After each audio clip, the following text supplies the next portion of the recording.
अस्सलाम वालेकुम एवरीवन। आज हम पैंक्रियाज के सिक्रीशन के जो फेजेस हैं उनको डिस्कस करेंगे और उसके बाद हम बाइल सिक्रीशंस को डिस्कस करेंगे।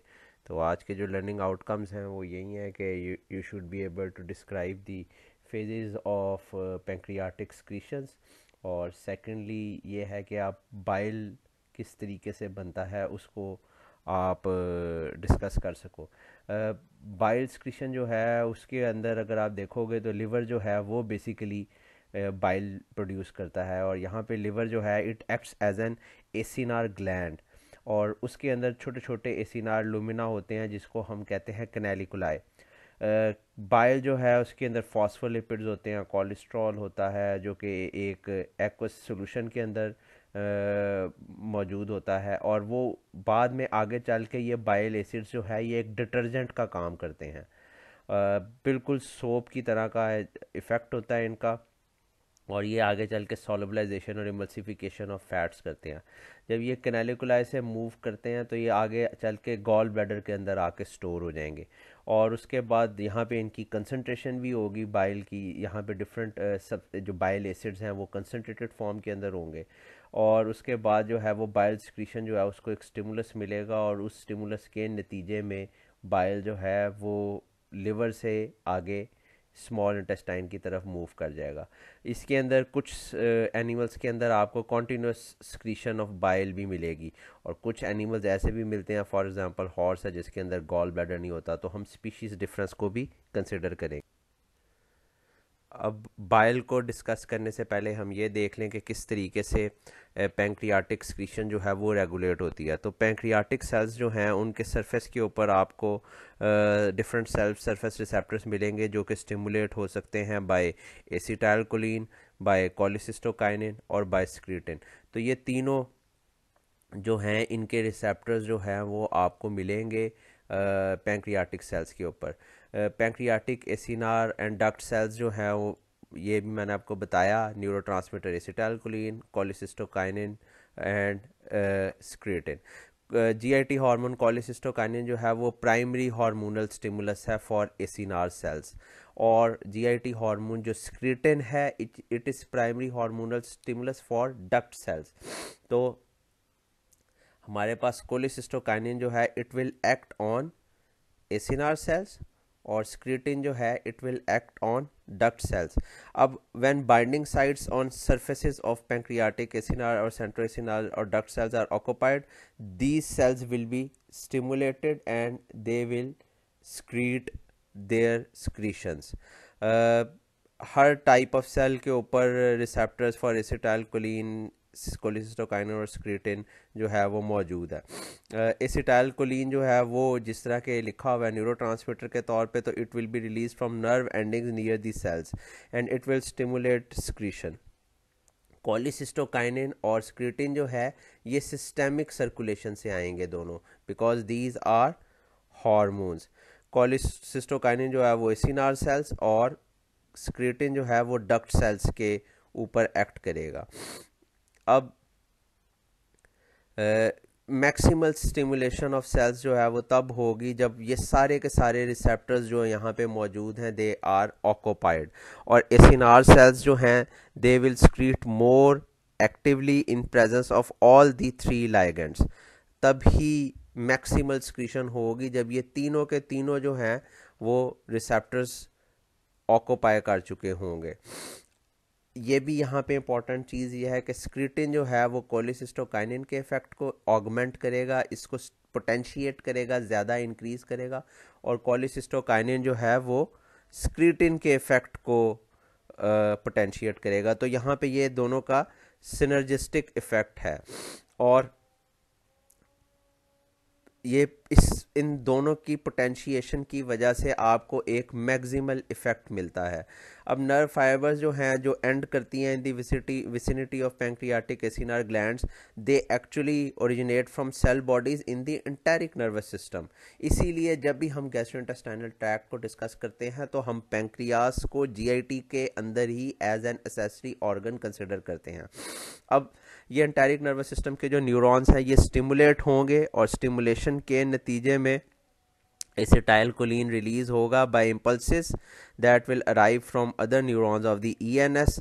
ये ईएनएस से भी आ सकते हैं, इसके अलावा ये पैरासिम्पथेटिक फाइबर से भी आ सकते हैं थ्रू दी वेगस नर्व।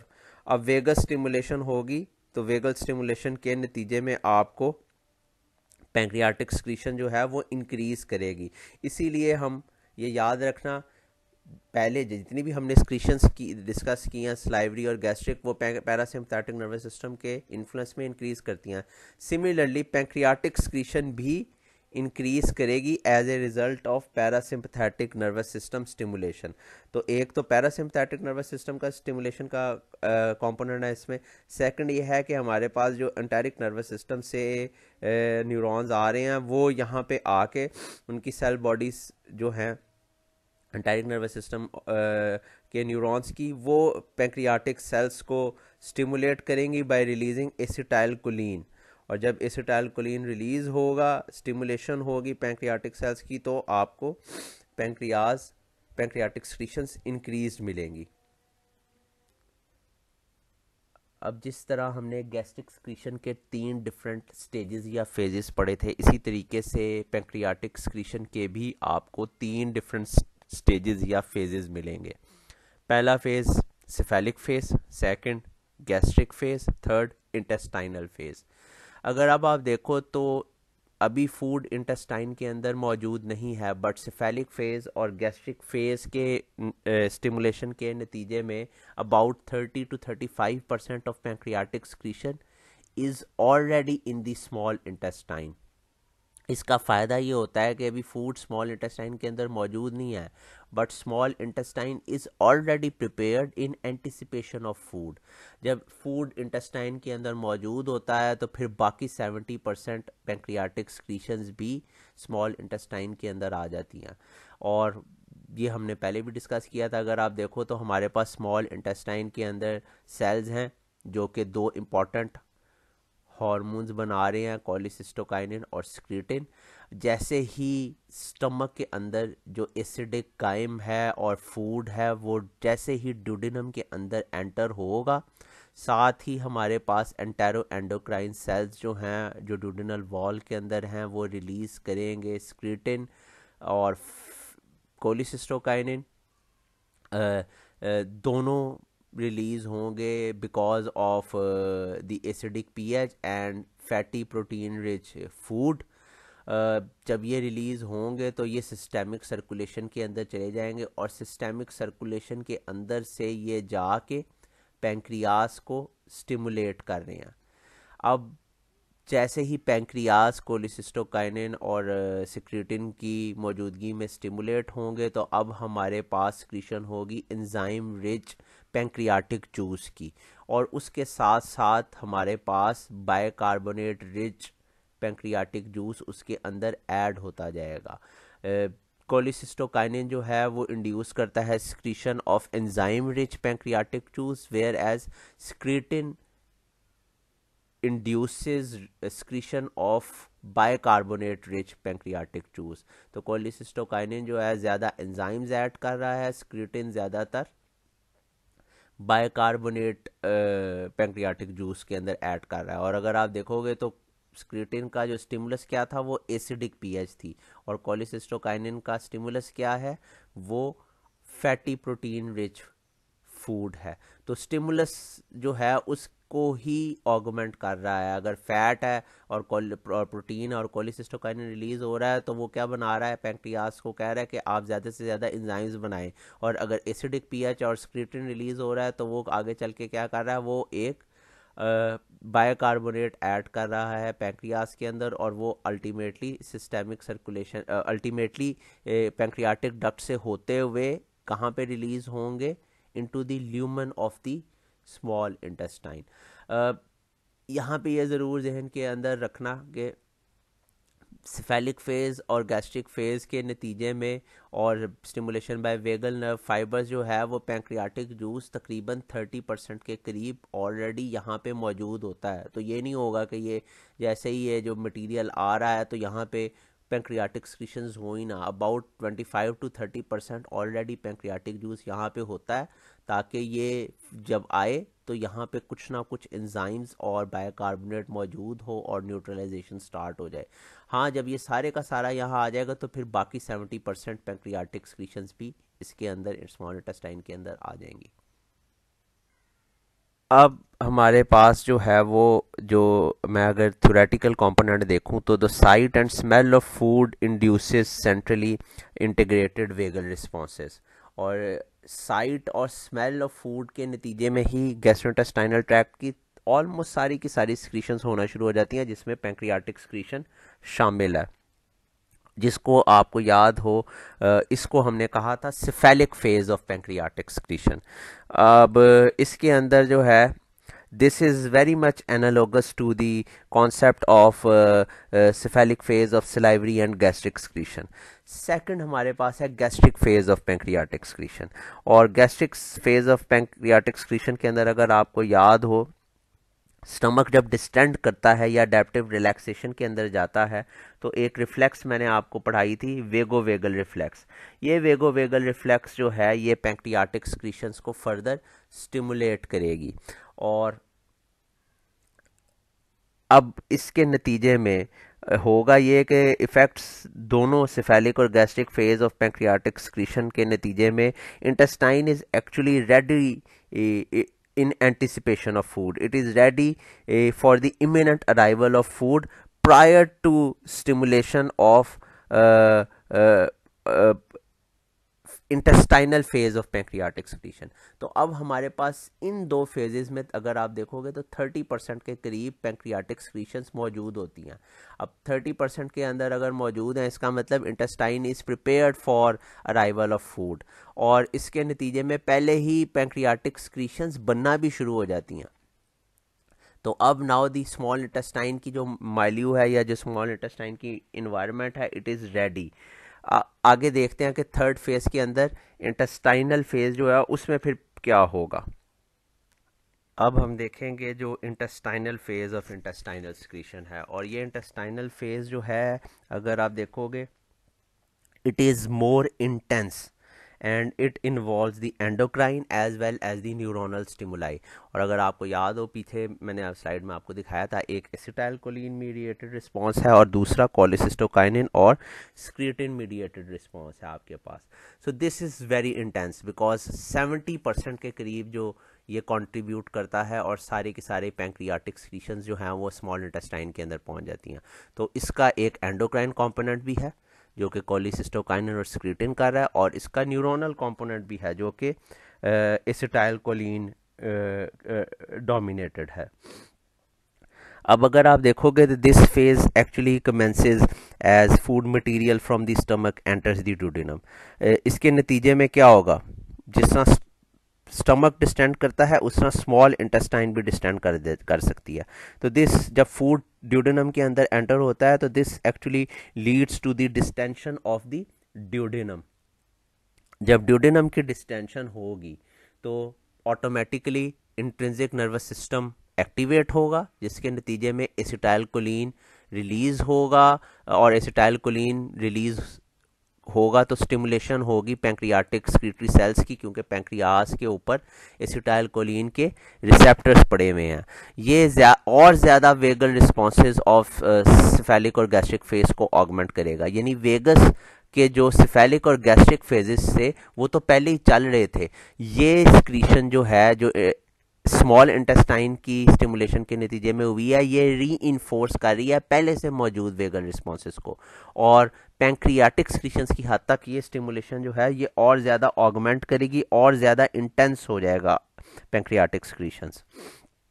अब हमारे पास ये तो री इन्फोर्समेंट तो हो गई, जो पहले से हमारे पास वेगली मीडिएटेड न्यूरोनल स्टिमुलाई थे। अब एंडोक्राइन कंपोनेंट को अगर आप देखो तो endocrine portion of the intestinal phase जो है of pancreatic secretion, it occurs in response to chemical stimulation that is resulting from the presence of gastric contents in the duodenum। तो जितना भी स्टमक के कंटेंट्स हैं जिसके अंदर एसिडिक पीएच पेप्टाइड्स, कार्बोहाइड्रेट्स, वो जब ड्यूडेनम के अंदर एंटर होंगे तो फिर पैंक्रियाटिक सिक्रीशन ज़्यादा हो जाएंगी और ज़्यादा इंटेंस हो जाएंगी। पेप्टाइड्स जो हैं ड्यूडेनल ल्यूमेन के अंदर वो अराइज करते हैं from the digestion of food proteins. उसके बाद हमारे पास ये जो पेप्टाइड्स हैं ये स्टिमुलेट करेंगे कोलिसिस्टोकाइनिन को, और कोलिसिस्टोकाइनिन जो है वो प्रोड्यूस होता है entero endocrine cells in the duodenum. Fats in the gastric ingesta जो है वो भी कोलिसिस्टोकाइनिन ही स्क्रीशन करवाते हैं। सिर्फ लो पीएच जो है वो रिलीज करवाती है स्क्रीटिन। तो peptides and fats in duodenum stimulate cholecystokinin production. Low pH of the material entering the duodenum, it will stimulate secretin production. दोनों जब स्क्रीट होंगे तो अब आप देखोगे कि तो कोलिसिस्टोकाइनिन जो है वो रिलीज करवा रहा है एंजाइम्स ऑफ पैंक्रियाटिक जूस, और स्क्रीटिन जो है वो रिलीज करवा रही है bicarbonate. Secretin will cause the alkalinization of duodenum. Alkalinization होगी तो जितना भी एसिडिक पीएच है गैस्ट्रिक ल्यूमेन की जो अब स्मॉल इंटेस्टाइन में एंटर हुई है वो न्यूट्रलाइज हो जाएगी, और जो फूड मटेरियल है जिसमें कार्बोहाइड्रेट्स हैं, जिसमें हमारे पास फैट्स हैं और जिसमें हमारे पास प्रोटीन्स हैं, वो डिफरेंट एंजाइम्स जो पैंक्रियाटिक जूस के हैं वो ऑटोमेटिकली उनको डाइजेस्ट करने का काम करेंगे। तो एक अगेन पैंक्रियाटिक सिक्रीशंस बहुत इंपॉर्टेंट हैं और इसीलिए पैंक्रियाज को एक ख़ास कंसिडरेशन हासिल है as far as gastrointestinal tract is considered. इसको आप जीआईटी की जो फंक्शनिंग है वो पैंक्रियाज के बगैर एक तरह से इम्पेयर्ड रहेगी, नामुकम्मल रहेगी। और मैंने आपको पिछले लेक्चर में भी बताया था अगर पैंक्रियाज रिमूव करने पड़ जाएं तो इंसुलिन लगाते हैं आप, वो आपका काम चल जाता है। लेकिन आप देखोगे कि जो आपका पेशेंट है वो बिल्कुल उसका वेट लॉस होना शुरू हो जाएगा क्योंकि उसको न्यूट्रिएंट्स नहीं मिल रहे, डाइजेस्ट नहीं होंगे तो एब्जॉर्ब किस तरह होंगे, और डाइजेशन के अंदर यही पैंक्रियाटिक जूस जो है वो रोल प्ले करता है। तो इसकी कुछ अब आपको प्रेपरेशंस भी मिलती हैं। अगर पैंक्रियाज रिमूव हो जाएं तो ये एंजाइम्स जो हैं वो आपको मिलते हैं, एक फॉर्म मिलती है ऑलरेडी प्रिपेयर्ड फॉर्म में, और आप ये वो हमें पेशेंट्स को देनी पड़ती है। एक लॉन्ग लाइफ लॉन्ग प्रोसेस है ये। और वेटनरी साइड पे तो नहीं लेकिन ह्यूमन साइड्स पे ये एंजाइम्स जो हैं इनकी प्रेपरेशंस आपको मिलेंगी। ये दो कमर्शियल अवेलेबल प्रेपरेशंस हैं, पैंक्रियाटिन और पैंक्रीलाइपेज, जो कि आपको फिर लाइफ लॉन्ग देना पड़ता है, या ऐसे पेशेंट्स के अंदर जिसमें आपके पास एक्सोक्राइन पैंक्रियाज जो हैं वो अपना काम अच्छे तरीके से नहीं कर सक रहे, तो फिर आपको मेल डाइजेशन और मेल एब्जॉर्प्शन को ट्रीट करने के लिए ये एंजाइम्स देने पड़ते हैं, ये प्रेपरेशंस देनी पड़ती हैं। और ये बेसिकली एंजाइम प्रेपरेशंस ही हैं जिसमें आपको सारे के सारे प्रोटीएजेस, एमाइलेज एंड लाइपेज जो हैं वो मौजूद होंगे। अब पैंक्रियाज से थोड़ा सा अगर हम हटे हैं तो हम डिस्कस करते हैं बाइल सिक्रीशंस को। अगर आपको याद हो और हम ये लास्ट सिक्रीशन है, हमने पहले डिस्कस की थी स्लाइवरी सिक्रीशन, फिर हमने डिस्कस की गैस्ट्रिक सिक्रीशन, फिर हमने डिस्कस की पैंक्रियाटिक सिक्रीशन, और अब हम देखते हैं बाइल सिक्रीशन। और ये एक डायग्राम है जो कि आपको दिखा रही है हेपेटिक माइक्रो एनाटमी, और ये इसके अंदर आपको एक लिवर लोब्यूल जो है उसको मैग्नीफाई किया हुआ है, और ब्लड जो है अगर आप देखोगे वो फ्लो करता है from portal vein towards the sinusoids, और इन साइनोसाइड्स के ऊपर आपको यहाँ पे लाइंस के अंदर कप्फर सेल्स भी मिलेंगे। कप्फर सेल्स जो हैं ये मैक्रोफेजेस हैं। अब हमारे पास ये ब्लड जो पोर्टल वेन से और हेपेटिक आर्टरी से जा रहा है, अगर आप देखो तो it is travelling towards the central vein, और जब ये सेंट्रल वेन की तरफ ट्रैवल कर रहा है उसी वक्त बाइल जो है वो ऑपोजिट डायरेक्शन के अंदर फ्लो कर रहा है, और बाइल की जो फ्लो की डायरेक्शन है it is travelling in the canaliculi to empty into the bile ducts. तो ये डायरेक्शन है बाइल के फ्लो की, और ये डायरेक्शन है ब्लड फ्लो की। तो ब्लड जो है it is moving from portal vein to the central vein, और हेपेटिक आर्टरी से भी सेंट्रल वेन की तरफ जा रहा है, इस तरीके से मूव करेगा। और जो बाइल है हमारे पास, it will travel in opposite direction in the canaliculus to empty into the bile ducts, और ये यहाँ पे जाके मौजूद करेगा। ये जो रीजन है इसको हम कहते हैं ट्राइएड। ट्राइएड इसलिए कह रहे हैं कि आपको तीन चीज़ें मिल रही हैं ना, पोर्टल वेन, हेपेटिक आर्टरी और बाइल डक्ट। अगर आप देखोगे तो लिवर जो है वो it is an acinar gland with small acinar lumina known as canaliculus. और इसके अंदर लिवर जो है, अगर आप देखोगे, ये एक कॉर्ड की तरह के सेल्स पड़े हुए हैं। हेपेटोसाइट्स जिनको हम कहते हैं लिवर सेल्स हैं, they are in the form of chords.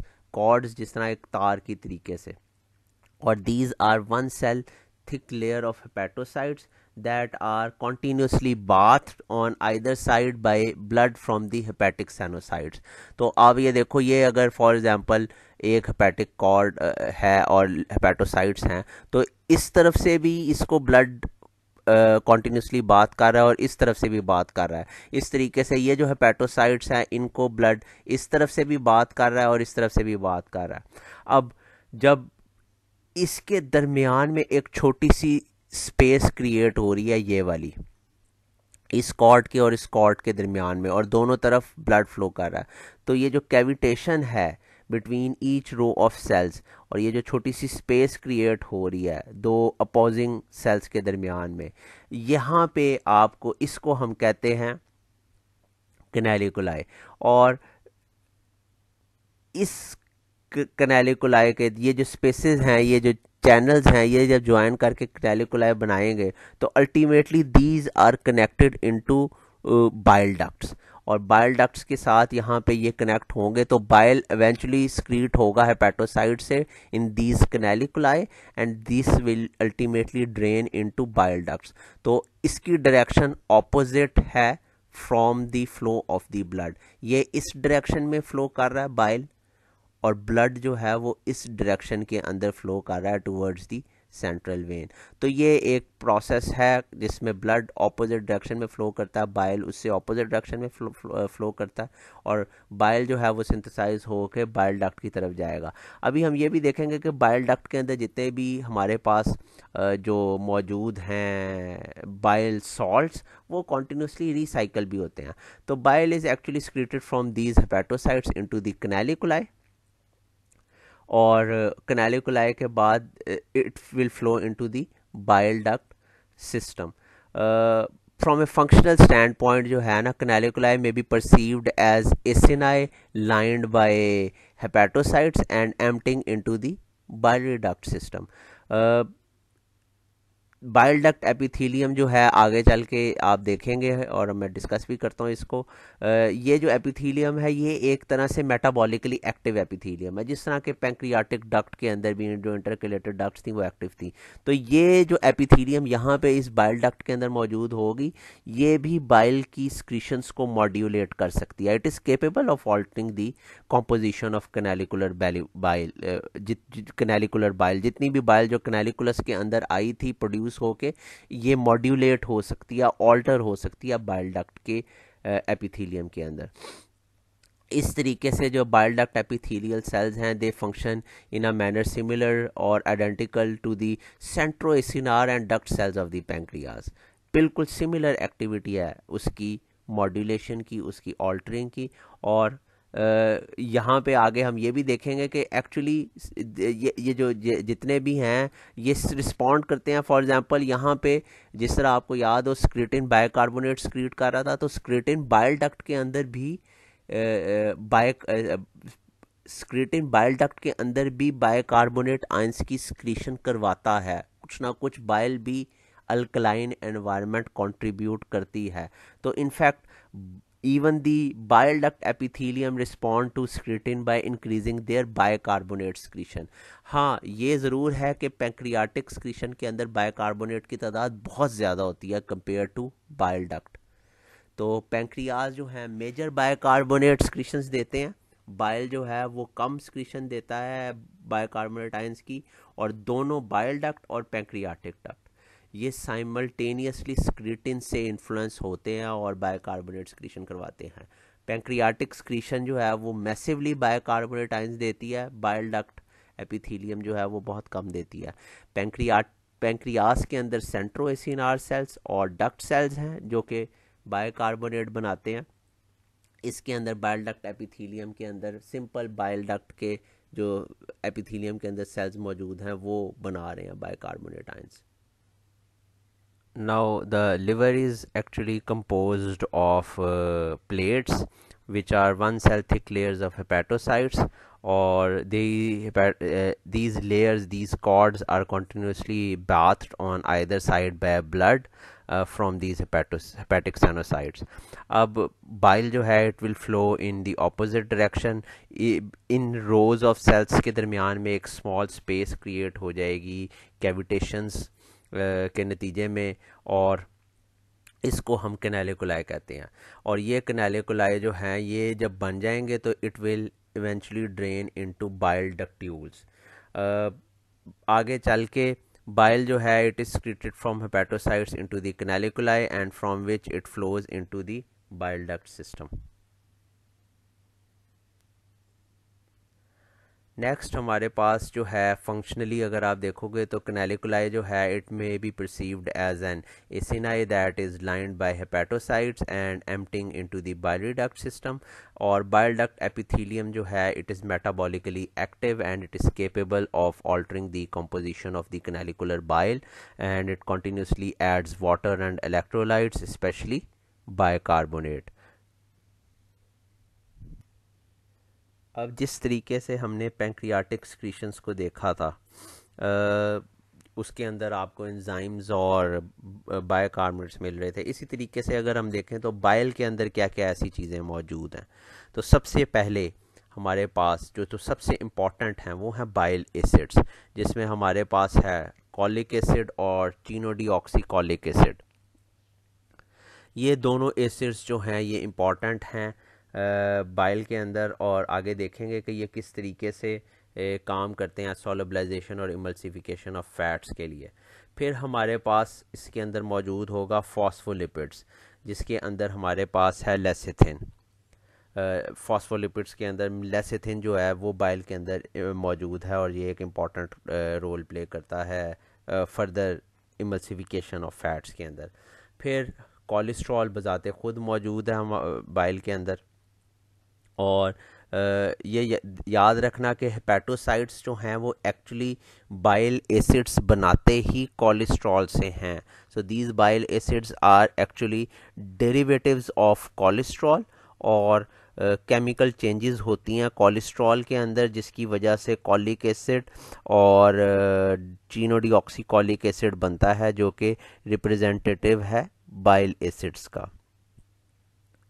ये याद रखो कि कोलेस्ट्रॉल जो है बायोकेमिकल पॉइंट ऑफ व्यू से it is almost totally insoluble in water, और इन केमिकल चेंजेस के नतीजे में these chemical changes which happen in the hepatocytes उसके नतीजे में जो बाइल एसिड्स बनते हैं दे आर समवट और moderately soluble in water. These chemical changes that are involved in conversion of cholesterol to bile acids result in a molecule with a water soluble side. और आगे इसको देखेंगे कि किस तरीके से ये जो सॉल्युबिलिटी है थोड़ी सी ऐड अप हुई है इन बाइल एसिड्स में, जिसमें हमारे पास एक साइड जो है बाइल एसिड्स की that is water soluble, that is hydrophilic, that is water loving side, और दूसरी जो है वो लिपिड सॉल्युबल, हाइड्रोफोबिक और वाटर हीटिंग साइड। वो किस तरीके से बनती है और फिर आगे देखेंगे कि बाइल एसिड्स का ये जो कॉम्बिनेशन है वो किस तरीके से इसको करेक्टरिस्टिक प्रॉपर्टी देता है of a detergent, similar to the detergent ये करेक्टरिस्टिक प्रॉपर्टी है। So this is completely insoluble in water. ये जब बन जाएगा कन्वर्ट होगा इसके अंदर तो इसकी एक वाटर लविंग साइड होगी और दूसरी लिपिड लविंग साइड होगी, यानी वाटर सॉल्युबल साइड होगी और दूसरी लिपिड सॉल्युबल साइड होगी। इसके अलावा बाइल के अंदर हमारे पास बाइल पिगमेंट्स हैं और जिसके अंदर बिलीवर्डिन है जो कि ग्रीन होता है, बिलीरुबिन मौजूद, बिलीरुबिन बिलीवर्डिन के अंदर कन्वर्ट होता है। तो पिगमेंट्स, इसको हम देखेंगे कि जो क्लासिकल बाइल का कलर ग्रीन है वो बिलीवर्डिन की वजह से है, लेकिन वो बनता किस तरह है, और आगे चल के यही कन्वर्ट हो जाता है स्टर्कोबिलिनोजिन के अंदर। फीसिस के जो ब्राउन कलर है वो स्टर्कोबिलिनोजिन की वजह से है, जो कि इंटेस्टाइनल बैक्टीरियल एक्शन होता है बिलीवर्डिन के ऊपर। तो बाइल पिगमेंट्स जो हैं वो इम्पॉर्टेंट रोल प्ले करते हैं कलर देने के लिए, यूरिन को भी और फीसिस को भी। और करेक्टरिस्टिक कलर जो बाइल का बजाते खुद है ग्रीन, वो पिगमेंट्स की वजह से है। फिर इलेक्ट्रोलाइट्स जिसके अंदर सोडियम और बाइकार्बोनेट इंपॉर्टेंटली वो बाइल के अंदर मौजूद होते हैं, और फिर water. So this is the composition of bile. और ये याद रखना कि solubilization and emulsification of fats is extremely important. साथ ही साथ ये चूँकि गॉल ब्लैडर के अंदर जाके स्टोर होते हैं, तो दीज आर वेरी इम्पॉर्टेंट, क्योंकि गॉल ब्लैडर के अंदर जब ये स्टोर होंगे तो वहाँ पे आपको स्टोन्स बनने के चांसेस बहुत ज़्यादा मौजूद होते हैं। तो उन स्टोन्स को फिर रिमूव करना पड़ता है, उसके लिए बाद लोग गॉल ब्लैडर इंटायरली रिमूव कर देते हैं। आगे चल के हम देखेंगे कि जब गॉल ब्लैडर से जो बाइल डक्ट आती है, जिसको कॉमन बाइल डक्ट कहते हैं, उसके अंदर भी ऑब्स्ट्रक्शन हो सकती है स्टोन्स की वजह से। तो ये किस तरीके से होती है, इन चीज़ों को डिस्कस करते हैं। बाइल की कॉम्पोजिशन अगेन याद रखना, बाइल एसिड्स जिसमें कॉलिक एसिड, चिनोडीऑक्सीकॉलिक एसिड, फॉस्फोलिपिड्स जिसके अंदर लेसिथिन है, कोलेस्ट्रॉल है जो कि इनसॉल्युबल है, कम्प्लीटली इनसॉल्युबल इन वाटर है। और ये जब कन्वर्ट होगा बाइल एसिड्स के अंदर तो कॉलिक एसिड, चिनोडीऑक्सीकॉलिक एसिड बनेगा। ये जो दोनों हैं दीज आर समवट सॉल्युबल, इनकी एक वाटर सॉल्युबल साइड ऐड हो जाती है। फिर बाइल पिगमेंट्स हैं, इलेक्ट्रोलाइट्स है और वाटर है।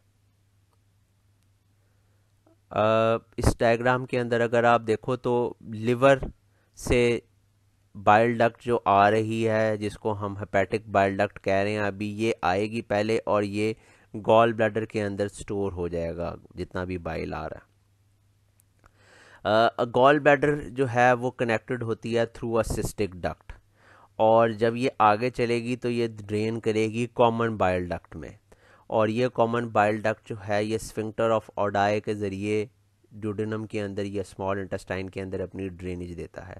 तो ये डायग्राम शो कर रही है flow of bile from the liver through hepatic bile duct, then into the gallbladder stored and then it goes into the common bile duct। अब स्पीशीज़ के हवाले से अगर आप देखोगे तो ऐसी स्पीशीज़ जिनके अंदर इंटरडाइजेस्टिव पीरियड जो है वो बहुत लंबा होता है, जिस तरह के कॉर्निवोर्स हैं, तो उसके अंदर स्फिंक्टर ऑफ ओडाई जो है वो क्लोज मिलेगा आपको, और गॉल ब्लैडर का मस्कुलेचर रिलैक्स मिलेगा, और जो बाइल की सिक्रीशन है वो हर वक्त नहीं होगी, it will not be continuous, ये सिर्फ ड्यूरिंग डाइजेस्टिव फेज ही होगी। लेकिन ये यहाँ पे इम्पॉर्टेंट चीज़ है जो कि हॉर्सेस के हवाले से मैं बताना चाहता हूँ। In species where there is no gall bladder, as for example horse के अंदर जब गॉल ब्लैडर एब्सेंट होता है, ये याद रखो, तो जब नहीं होगा तो फिर जितने भी बाइल बनेगा वो कॉन्टीन्यूसली यहाँ से मूव करता हुआ पैटिक बाइल से एंटर हो जाएगा directly into the duodenum. So in horses there will be a continuous secretion of the bile, उसके अंदर कोई डाइजेस्टिव इंटर डाइजेस्टिव फेजेस का मौजूद होना ज़रूरी नहीं है।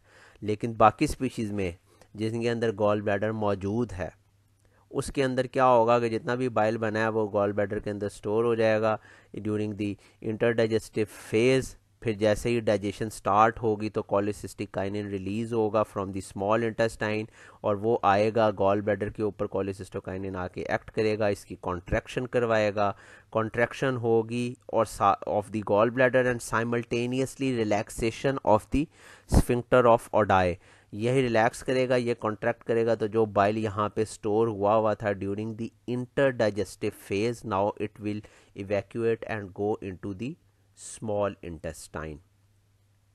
ये मोस्ट स्पीशीज़ के अंदर ऐसे ही होता है।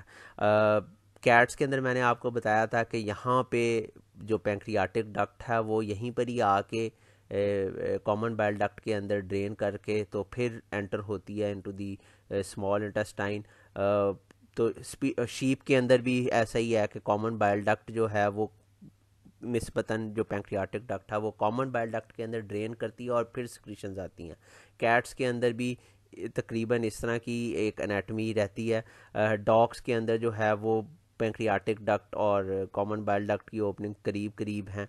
तो ये स्पीशीज़ डिफरेंस जो हैं ये आप एनाटमी वालों के साथ और ज़्यादा डिटेल के अंदर डिस्कस करो, बिकॉज उसकी वजह से डिजीज़ को आपको एनालाइज करने में बेहतर आप एनालाइज कर सकोगे।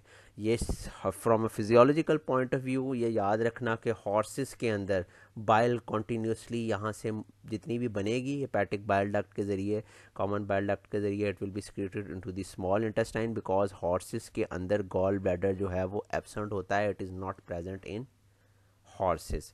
बाकी स्पीशीज़ के अंदर during inter digestive phases gall bladder के अंदर बाइल बन के यहाँ पे स्टोर होता रहता है। बाइल डक्ट की जितनी भी एपिथीलियम है वो इसको मॉड्यूलेट भी कर सकती है। जब डाइजेशन स्टार्ट हुई होती है तो उस वक्त कोलिसिस्टोकाइनिन रिलीज़ होता है, वो आगे गॉल ब्लैडर को कॉन्ट्रैक्ट करवाता है और स्फिंक्टर ऑफ ओडाई को रिलैक्स करवाता है, और इसकी रिलैक्सेशन और इसकी कॉन्ट्रैक्शन के नतीजे में, गॉल ब्लैडर की कॉन्ट्रैक्शन के नतीजे में, स्फिंक्टर ऑफ ओडाई के रिलैक्सेशन के नतीजे में जितनी भी बाइल मौजूद है वो अल्टीमेटली ड्रेन कर देगी इनटू द ड्यूडेनम। तो अब आपके पास कोई क्वेश्चंस हैं तो आप अभी पूछ सकते हो मेरे से, नहीं तो आप क्लासरूम के ऊपर पोस्ट कर देना, और अगेन व्हाट्सएप भी कर सकते हो, लेकिन बेहतर है कि अब आप क्लासरूम के ऊपर अगर पोस्ट करो तो वो सारे बच्चों के लिए एक्सेसिबल होगा। अदरवाइज़ प्राइवेटली आप व्हाट्सएप पर जीमेल भी कर सकते हो। तो कोई क्वेश्चन हैं तो प्लीज़ आस्क।